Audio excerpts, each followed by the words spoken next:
4일 강원도에서 잘 아시는 것처럼 발생했던 화재가 45시간 만에 진화되었다고 합니다. 축구장의 740배가 넘는 면적이 잿더미가 된 이번 화재는요, 다른 어떤 화재보다 크고 빠르게 일어났습니다.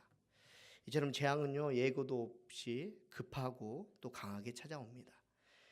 산불로 인해 고통의 시간들을 보내고 있을 강원도 지역 주민들을 한번 생각해 봅니다. 만연자실일 상태일 태어인데 그 앞에 어떤 위로도 당장은 무의미할 것입니다. 하나님께서 이번 화재로 슬픔을 겪고 아픔을 겪는 분들에게 힘이 되어 주시고 또 위로가 되어 주시고 또 도움이 되어 주시기를 하나님 함께 기도하는 성도님들이 되면 좋겠습니다. 오늘 말씀에도요, 급하고 강한 일이 일어났습니다. 바로 무화과 나무가 말라버린 일입니다. 우리 21절 말씀 한번 같이 읽겠습니다. 그들이 아침에 지나갈 때 무화과 나무가 뿌리채 마른 것을 보고 베드로가 생각이 나서 여짜오되 라삐어 보소서, 저주하신 무화과 나무가 말랐나이다. 아멘. 예수님께서 예루살렘에 나귀를 타고 또 입성하시고 그 다음 날에 시장하시던 중에요, 한 무화과 나무에게서 열매를 바라셨으나 잎사귀 외에 아무것도 없음을 보시고 이제부터는 사람이 내게서 열매를 따먹지 못하리라고 그 무화과 나무에게 말씀하셨습니다. 그리고 그 이튿날 아침에 예수님과 함께 제자들이 길을 가던 중에 베드로가 예수님께서 말씀하신 그 무화과 나무가 뿌리채 마른 것을 보게 됩니다. 마가복음의 저자인 마가는요, 이 뿌리채 말라버린 무화과 나무를 통해서요, 이스라엘의 영적인 굶주림을 채울 수 없음과 또 생명의 상실을 우리에게 보여주고자 했습니다. 왜냐하면요, 그들은요 하나님을 믿는다 하면서도 하나님께서 보내신 예수 그리스도를 믿지 않았기 때문입니다. 그래서 예수님께서는 22절을 통해 우리에게 말씀하시는데, 우리 22절 말씀 한번 같이 읽겠습니다. 예수께서 그들에게 대답하여 이르시되 하나님을 믿으라. 아멘. 아무리요 사람의 이름을 걸고 바벨론을 쌓는다고 한들 어떻게 되겠습니까? 다시는 홍수로 심판하지 않겠다는 하나님의 말씀을 믿지 않으면요, 그냥 무너져 내리는 것입니다. 또한 아무리 7년 풍년으로 인해서요 풍성함을 누린다 한들 어떻게 되겠습니까? 7년 풍년 뒤에 7년 흉년이 올 것이라는 요셉을 통한 하나님의 말씀을 믿지 않는다면요, 7년 흉년이 끝난과 동시에 바로 굶주림을 이기지 못해 죽음을 맞게 될 것입니다. 사랑하는 성도님들, 하루하루의 삶 속에서 급하고 강한 문제들이 얼마나 많이 겪으십니까? 또 얼마나 많이 겪게 될 것을 생각해 보셨습니까? 뉴욕 은행의 한 은행원이요, 은행장으로부터 주일에 나와서 그의 일을 도와달라는 부탁을 받았다고 합니다. 그러나 이 사람은 그리스도인이었기 때문에 은행장의 요구를 받아들이지 않았는데, 이 은행장이 은행원이 자신의 말을 받아들이지 않자 내 말에 듣지 않으면, 응답하지 않으면 해고해 버리겠다고 했습니다. 그런데도 이 은행원은 주일에 은행이 아닌 교회에서 예배를 드렸고 그 결과 자연적으로 해고를 당하게 되었습니다. 얼마 후에 새 지점을 개설했을 때요, 은행장은 본점으로부터 철저히 신뢰할 수 있는 관리를 추천해 주라는 요청을 받았습니다. 그리고 그 은행장은 즉시 자신이 해고시켰던 그 은행원을 추천하면서 결국 그는 그 자리에 임명되었다고 합니다. 사랑하는 성도님들, 은행원에게 있어서 은행장의 말은요, 급하고 강한 문제 아니었겠습니까? 그리고 그 급하고 강한 문제는요, 결국 자신을 가장 최악의 상태로 놓이게 하였습니다. 하지만 어떻습니까? 그는 하나님을 믿고 신뢰하였습니다. 그리고 그 믿음으로 급하고 강한 문제를 넘어서 은혜를 얻는 사람이 되었습니다. 사랑하는 성도님들, 요셉도 그런 사람이었습니다. 총리가 되기 전까지요, 요셉의 삶은 크고 급하고 강한 문제의 투성이었습니다. 하지만 요셉이 하나님을 믿고 또한 결국 믿음을 통하여서 그 문제를 넘어서 하나님이 원하시는 자리에 앉게 되었음을 성도님들 기억하시기 바랍니다. 사랑하는 성도님들, 그래서 우리에게 급하고 강한 문제가 우리에게 중요한 것이 아니라, 우리에게 중요한 것은 그 믿음이 내게 있느냐, 이것이 내게 중요하다라는 것입니다. 무화과 나무가 뿌리채 마른 것이 우리의 걱정이 아니라 무화과 나무가 뿌리채 마른 그러한 상태임에도 불구하고 여전히 내 안에 믿음을 가지고 있느냐, 이것이 우리에게 가장 중요한 문제라는 것입니다. 그래서 하나님께서는요, 늘 우리에게 믿음을 가지고 있느냐, 하나님을 신뢰하고 있느냐, 우리에게 말씀하고 계시는 것입니다. 그러므로 어떠한 상황 가운데서라도 믿음을 간직하시고 하나님을 전적으로 신뢰하시는 성도님들 되시기 바랍니다. 그렇다면 하나님께서는요, 우리가 어떤 믿음을 갖기를 원하실까요? 첫째는요, 전적으로 하나님을 믿는 믿음을 갖기를 원하십니다. 우리 23절 24절 말씀 한번 같이 읽겠습니다. 내가 진실로 너에게 이르노니 누구든지 이 산더러 들리어 바다에 던져리라 하며 그 말하는 것이 이루어질 줄 믿고 마음에 의심하지 아니하면 그대로 되리라. 그러므로 내가 너희에게 말하노니 무엇이든지 기도하고 구하는 것은 받은 줄로 믿으라. 그리하면 너희에게 그대로 되리라. 아멘. 23절 말씀에서요, 산을 옮긴다는 표현은요, 당시 유대 사회에서 어려운 일이나 불가능한 일을 가리켜 이런 말을 했다고 합니다. 우리나라 말에도 비슷한 말이 있는데 계란으로 바위치기라는 말이 비슷한 말인 것 같습니다.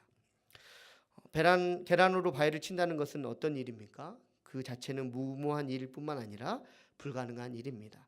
그럼에도 만약에 계란으로 바위를 친다고 한다면 성도님들은 어떤 방법을 선택하시겠습니까? 날 계란보다는 찐 계란이, 삶은 계란이 낫지 않겠습니까?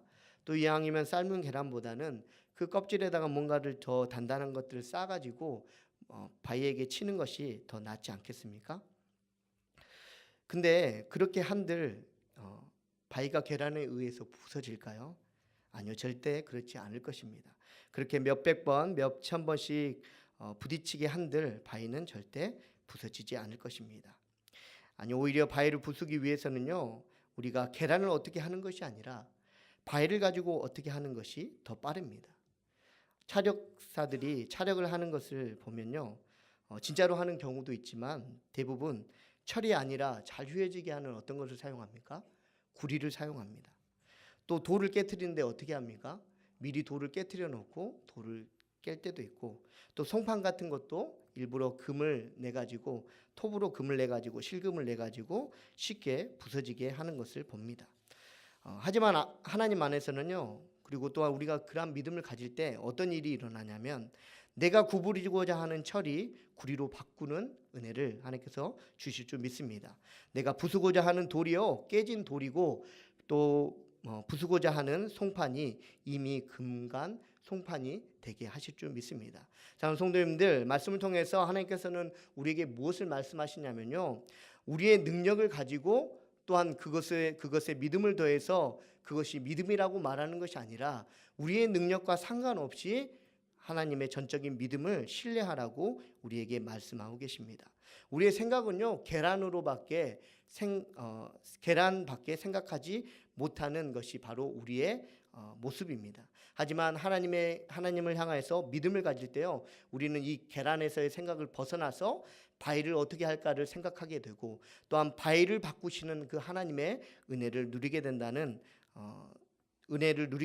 것을 기억하시는 성도님들 되시기 바랍니다. 제가 어제 그 아동부 선교 답사를 갔다 와서 한 집사님하고 이런저런 얘기를 나누다가 이분이 대형 면허를 그냥 이렇게 계획을 세워놓고 딴 것이 아니라 어떻게 하다 보니까 쉬는 시간에 옆에 그 운전면허장이 있어가지고 갔는데 또 시간이 맞아가지고 그냥 한번 접수를 했더니 이렇게 따게 됐다고 얘기합니다. 그러면서 저한테 말씀하시는 것 중에 하나가, 그 강사분이 자신의 운전 실력을 믿는 것이 아니라 내가 가르쳐준 대로만 하면 합격할 거라고, 그래서 꼭 내가 가르쳐준 대로만 하라고 그렇게 얘기를 했는데, 그 집사님이 겸손하게 그 강사가 가르쳐준 대로 했더니 그렇게 합격해가지고 지금 대형 면허증을 가지고 있다고 합니다. 지금 운전하시는 분들은요, 운전면허 시험 때를 한번 좀 기억하시게 될 겁니다. 당시 운전을 잘하면요, 합격하는 것이 아니라 어떻게 합니까? 강사가 가르쳐주는 대로 그대로 따라하면 합격이 됩니다. 특별히 T자 같은 경우 어떻게 합니까? 앞으로 직진해서 주차하려고 할 때 사이드를 보면서 운전 실력으로 후진하는 것이 아니라 앞으로 직진하고 나서 강사가 가르쳐 준 대로 어떻게 합니까? 핸들을 세 바퀴 반을 돌리고 나서 그리고 후진 기어를 놓고 1초, 2초, 3초 정도 이렇게 발을 뗐다가 또 떼면 그것이 바로 합격입니다. 사랑하는 성도님들, 믿음도 마찬가지입니다. 우리가요 뭔가 알기 때문에요 하나님께서 우리에게 믿음을 주시는 것이 아니라 우리가 겸손하게 우리의 것을 온전히 내려놓고 하나님의 말씀의 뜻을 따르는 그 믿음을 우리가 갖기를 원하신다라는 것입니다. 사랑하는 성도님들, 그래서 순전한 하나님을 믿는 믿음을 가지시는 성도님들 되시기 바랍니다. 사랑하는 성도님들, 요즘에는요 퓨전 음식 뭐 이렇게 해가지고 퓨전 막 뭔가 섞어 먹는 것을 좋아합니다. 근데 결국은 어떻습니까? 그 섞어 먹게 되다 보면요 그 뭐 재료나 이런 향들이 너무 자극스러워 가지고 결국은 순수한 뭐 된장국이나 아니면 순수한 하나로 뭔가를 만들 수 있는 음식을 우리는 찾게 됩니다. 마찬가지로요 믿음 외에 다른 것들을 뭔가 섞어가지고 우리의 삶 가운데 계속적으로 그것들을 사용하고 또한 그것들을 가지고 살아가는 것이 아니라 순수한 그 믿음 자체 하나만으로, 하나님을 믿는 그 믿음 하나만으로 신뢰하심을 통하여서 그 믿음으로 인하여서 하나님께서 주시는 복된 은혜를 누리시는 성도님들 되시기 바랍니다. 두 번째는요, 하나님께서는요 은혜를 아는 믿음을 우리가 갖기를 원하십니다. 우리 25절 말씀 한번 같이 읽겠습니다. 서서 기도할 때에 아무에게나 혐의가 있거든 용서하라. 그리하여야 하늘에 계신 너희 아버지께서도 너희 허물을 사하여 주시리라. 아멘. 사랑하는 성도님들, 우리에게 용서할 수 있는 권한이 있을까요? 성경은요 우리에게 용서할 수 있는 권한이 없다고 말씀하십니다. 용서는요 하나님께서 하시는 거라고 우리에게 말씀하고 계십니다. 옛날에 어떤 한 마을에 한 지주가 있었다고 합니다.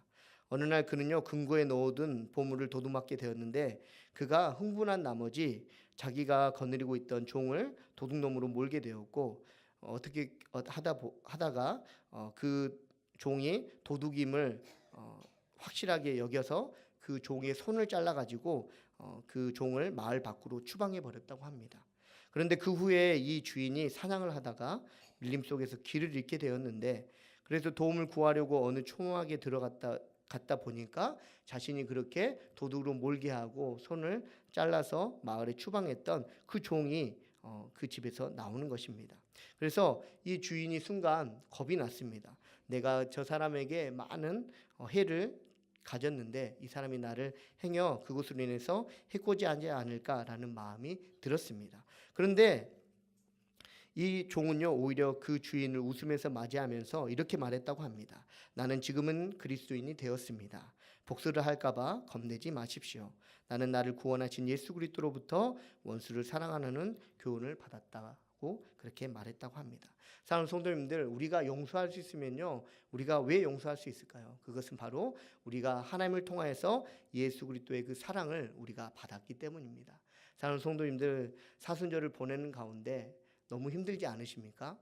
많은 것을 참아야 되고 많은 것들을 인내해야 되고 또 많은 것들을 내려놔야 되고 또 보고 싶은 것들을 잠시 내려놔야 되고 또 하고 싶은 일들을 잠시 내려놓는 것이 사순절이 아닐까라는 생각을 해봅니다. 그럼에도 불구하고요 우리가 끊임없이 이것들을 이어나가는 이유는 내가 이미 하나님께 그런 사랑을 받은 사람이기 때문입니다. 특별히 사랑과의 관계 가운데 사랑하는 성도님들, 한순간 힘들고 또 속상하고 또 어려운 일이 있다 할지라도 내게 받은 그 은혜가 너무나도 크고 감사하게 모든 것들을 이겨내시는 성도님들 되시기 바랍니다. 그래서 1만 달란트 빚진 그 사람이 100데나리온 빚진 사람을 용서하지 못해서 오히려 그 1만 달란트로 인하여서 영원한 감옥에 갇혀 있는 그러한 사람의 모습이 아니라 우리는 하나님의 말씀대로 다른 사람들을 용서하고 사랑함을 통하여서 죽을 수밖에 없는 그 값진 은혜를 받은 사람으로서 하나님의 온전한 뜻을 이루면서 살아가는 성도님들의 삶이 되시기를 바랍니다. 말씀을 마치도록 하겠습니다. 하나님께서는요 어떠한 상황 가운데서도 하나님을 우리가 믿기를 원하십니다. 그래서 어떠한 믿음을 갖기를 원하시냐면요. 첫 번째는요. 전적으로 하나님을 믿는 믿음을 갖기를 원하십니다. 또한 두 번째로요. 은혜를 아는 믿음을 갖기를 원하십니다. 사랑하는 성도님들, 하나님께서 주신 그 믿음으로만 살아가시는 성도님들 되시기 바랍니다. 또한 다른 사람들을 대할 때 하나님께서 주신 그 은혜로만 다른 사람을 대할 수 있는 은혜가 성도님들 가운데 있기를 소망합니다. 기도하시고 말씀 마치